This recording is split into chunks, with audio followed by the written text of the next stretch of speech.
Vážení spoluobčania, som Jozef Grel, narodený 23.3.51 v Tomášikove, okres Galanta.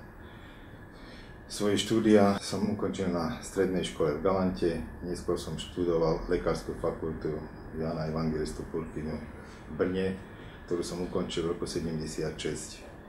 Po štúdiách som nastúpil do nemocnice v Šali, kde som témer do jej zrušenia pracoval neustále. Vykonával som zo začiatku prácu sekundárneho lekára, neskôr som bol zástupcom a posledných 10 rokov som robil primára chirurgického oddelenia. Počas svojej kariéry som sa oženil, mám dve deti odrastené. Starší je dizajner pracujúci v Nemecku, mladší je lekárom a pracuje v Brne.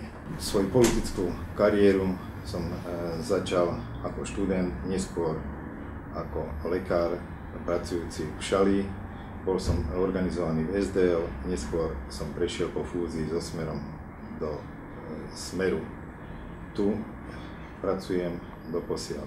Od roku 1990 som poslancom Mestského zastupiteľstva v Šali, kde najprv som bol členom ekonomickej komisie, neskôr som sa stal vedúcim komisie sociálnej a zdravotnej pri Mestskom zastupiteľstve. Tu sa snažím ovplyvňovať veci verejné, a hlavne sa snažím ovplyvňovať veci, čo sa týkajú zdravotníctva a sociálnych vecí. Ako viete, nemocnica v Šali pred rokom zanikla, respektíve stratila zmluvy s poisťovňami, tým pádom sa dostala zo siete, čo veľmi ťažko znášajú obyvateľia okresu a ja sám ako pracujúci tejto nemocnice, odkiaľ som neskôr musel odísť pre jej zrušenie a musel som si nájsť prácu. Teraz pracujem ako odštátnený lekár, respektíve súkromný lekár na chirurgickej ambulancii v Šali.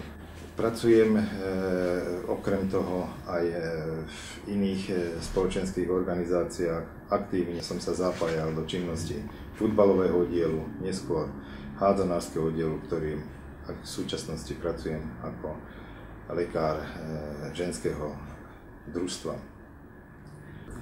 Čo sa týka môjho kandidovania do vyššieho územného celku, som sa rozhodol preto, že ma zaujímajú veci verejné a nakoľko by som ich chcel ovplyvňovať, tak sa mi zdá, že tým, že budem poslancom vyššieho územného celku, budem môcť sa k týmto veciam skôr vyjadrovať, poprípade usmerňovať a dávať rady zo svojej skúsenosti, keďže som vyše 20 rokov poslancom Mestského zastupiteľstva v Šali. Čo sa týka oblasti, ktorá ma najviac zaujíma, je samozrejme zdravotníctvo a sociálne veci. V týchto oblastiach by som chcel pomôcť okresu Šala, aby sa znova to zdravotníctvo v tomto okrese oživilo a bolo postarané o obyvateľov zhruba v spádovej oblasti a 55 000 obyvateľov. Samozrejme, nechcem to na úkor iných oblastí zdravotníctva v rámci vyššieho územného celku, ale chcem pomôcť tomu, aby sa našiel spôsob, aby aj obyvateľia okresu Šala neboli v tejto oblasti diskriminovaní, respektíve bolo o nich postarané. Oblasť sociálnu, aby sa vytvorilo viac budov, miestností a starostlivosti o našich seniorov, ktorí si to zaslúžia, a na svoj odpočinok, aby mali dôstojné stánky a aby bolo o nich postarané.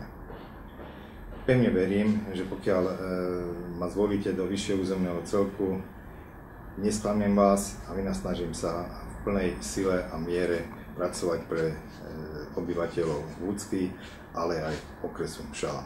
Ďakujem.